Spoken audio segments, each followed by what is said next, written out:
Mapagmahal na ama at asawa, isang public servant na may hindi matatawarang dedikasyon sa trabaho.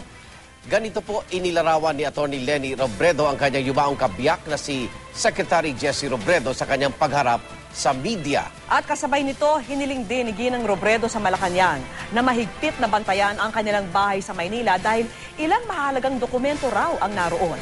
Saksi si Cara David. Bakas ang katatagan ni Atty. Leni Robredo sa kauna-unahan niyang pahayag sa publiko, kaugnay ng pagpanaw ng asawa niyang si DILG Secretary Jessie Robredo. Noong araw bago bumagsak ang eroplano, ilang beses daw silang nag-usap ng kalihim na nagpumilit umuwi para makapiling ang pamilya sa long weekend. Pero 4:14 lang sa cellphone ko, I was finally able to contact him sa smart number niya. He answered. Pero sabi niya sa akin, "Ma, sandali lang, may inaasikaso ako, tawagan na lang kita." In a very calm voice. Ito na pala ang huling pagkakataong makakausap niya ang pinakamamahal na si Jessie.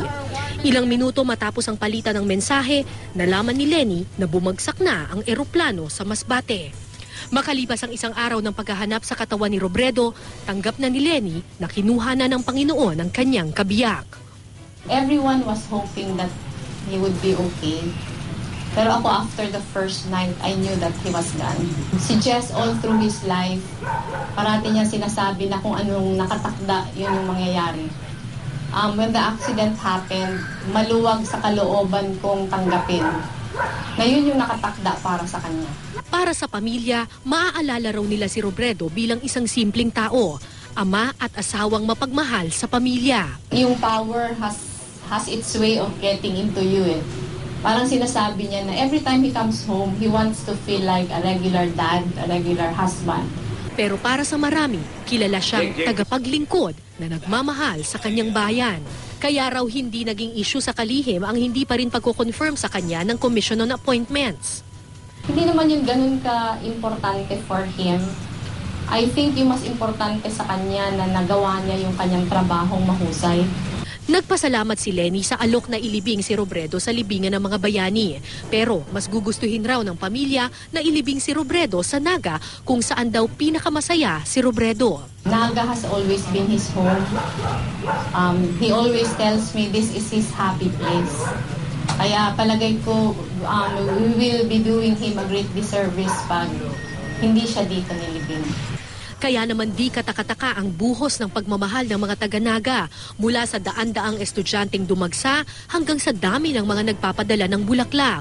Kaya naman nakikiusap ang pamilya Robredo na imbis na magbigay o bumili ng bulaklak, mas mainam na mag-donate na lang sa favorite charities ni Robredo. Bukod dito, may isa pang hiling ang may bahay ng kalihim. I only requested that our residence in Manila be secured. I knew he had documents with him. I do not know if it is in the house. He showed me some papers he was preparing. Pero pati opisina ni Robredo sa DILG pinabantayan na rin at ikinandado. Tanging sina Justice Secretary Laila de Lima at Executive Secretary Paquito Ochoa lang ang pinayagang makapasok nitong Miyerkules. Bantay sarado rin ang mga opisina niya sa Camp Crame at sa National Police Commission o NAPOLCOM.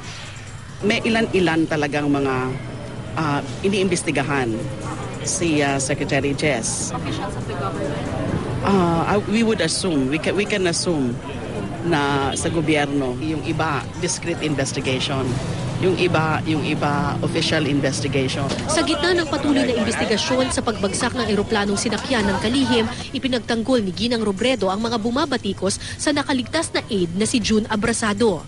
Nagpapasalamat kami kasi alam namin na binantayan niya yung asawa ko.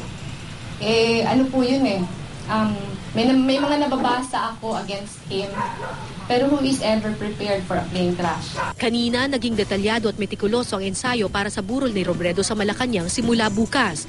Kabilang na ang 19-gun salute na isasalubong sa kanya sa pangunguna ni Pangulong Noynoy Aquino.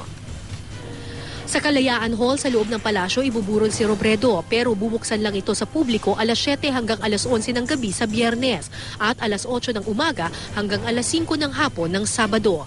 Linggo ng umaga ay dadalhin naman ang kanyang labi sa Naga City Hall kung saan siya nag-opisina bilang alkalde ng may 19 na taon. Pagkatapos, ibuburol siya sa Basilica Minore de Nuestra Señora de Peñafrancia sa Lunes at bibigyan ng state funeral at ike-cremate sa Martes. Ako po si Cara David, ang inyong saksi.